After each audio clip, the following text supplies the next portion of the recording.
Welcome to another episode of Pet Central.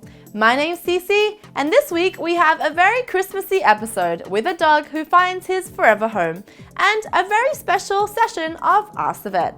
Stay tuned.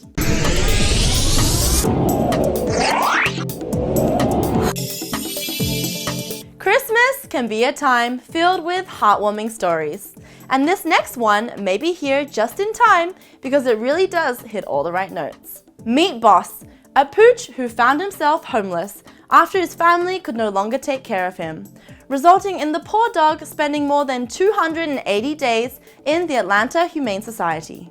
The situation has been heartbreaking for the shelter staff because Boss, who is named so because his look inspires both respect and admiration, is such a friendly dog and very loving to all those around him.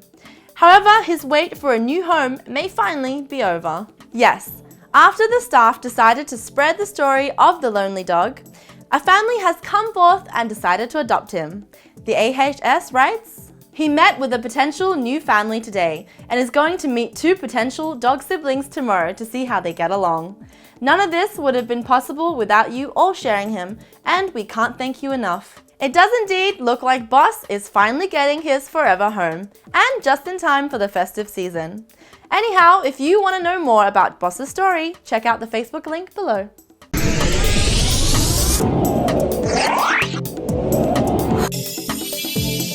Humbug! Not everyone likes Christmas. So we decided to make a top 10 list of pets who aren't in the festive mood. Here we go. Number 10. This is most definitely not Rudolph the Red-Nosed Reindeer. Number 9. Something tells me he really doesn't like the dressing up thing. Number 8. Now that is one heck of an eviction. Number 7. I enjoyed opening those. Too bad for you, human. Number 6.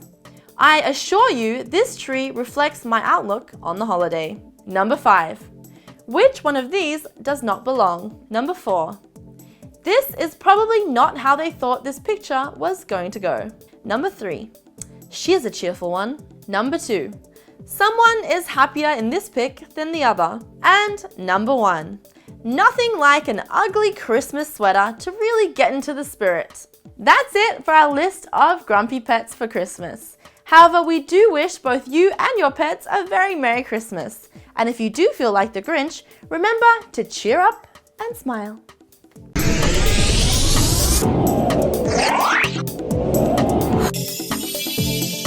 Welcome to another session of Ask the Vet, where you get to ask one of our vets a question about your pet.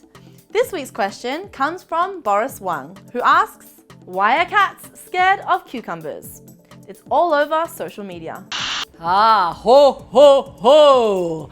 I've looked at the internet too.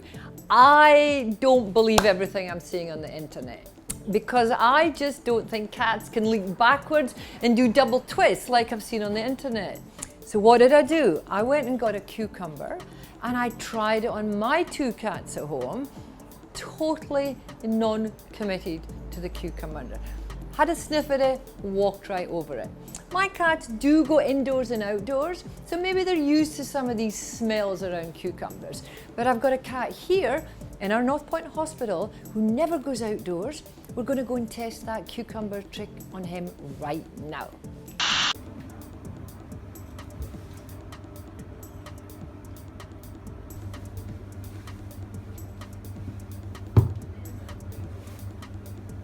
What's that, Tiger? You've got two cucumbers.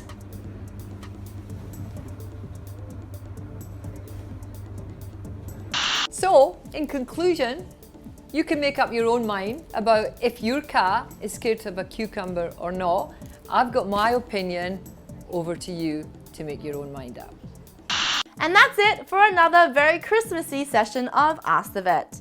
Now, if you have a question that you'd like one of our vets to answer about your pet, hop on to our Facebook page and hashtag AskTheVet.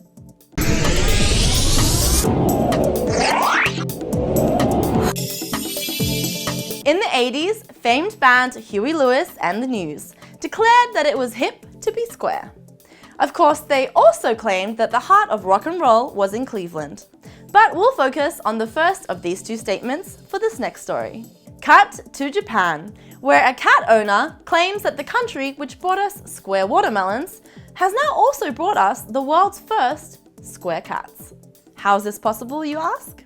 Well, Twitter user Pecco_4696 made this claim when he posted this photo of his cat to his Twitter.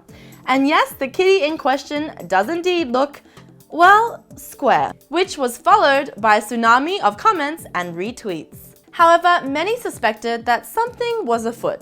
Surely there could be no such thing as a square cat. And soon a clever use of Photoshop revealed what was really going on. Yes, this black kitty in question was simply sitting on an equally black zabuton, which is a cushion for sitting on the floor, and when turning up the contrast, it did indeed become apparent that this was the case. Yes, we now could see where the kitten ends and the furnishing begins. After this became apparent, Twitter user Pecco did indeed fess up to the hoax, only to then ask his newly acquired followers to identify which one of these two Zapatons has his cat on it.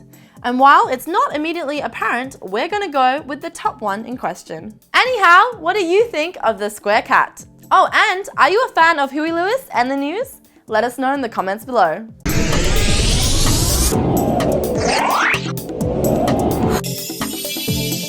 So imagine this. It's night and you're walking through downtown Tokyo when you hear sounds in the distance. Now, it's not a human, it's not a car, it's a pony. By the way, yes, this really did happen. We could only imagine the faces of the Tokyo police when they received emergency phone calls, which according to news reports sounded something like this. This may sound strange, but there is a pony walking around Shibuya. Thankfully, one Twitter user managed to catch the four-legged wanderer on video, to which he said, "I couldn't believe my eyes. I'm in Shibuya now." The video simply shows the pony walking around on the streets towards some traffic lights, at which point he slows down, does a 180, and simply runs by the person videoing him. Eventually though, the police caught up with the pony inside the nearby Kokukakuen University. According to the police, he wasn't making any noise nor being aggressive, but just munching on the lawn. The pony had escaped from a nearby pet shop where they also sell horses, and he was promptly returned unharmed. So, have you seen any ponies running around downtown Tokyo? Because if you have, you were probably there. Let us know in the comments below. Hopefully, a girl still gets her pony this Christmas. And that's it for another episode of Pet Central. We hoped you enjoyed it. Now to keep up to date with all the latest pet news, make sure to hit subscribe below. Till next time, bye!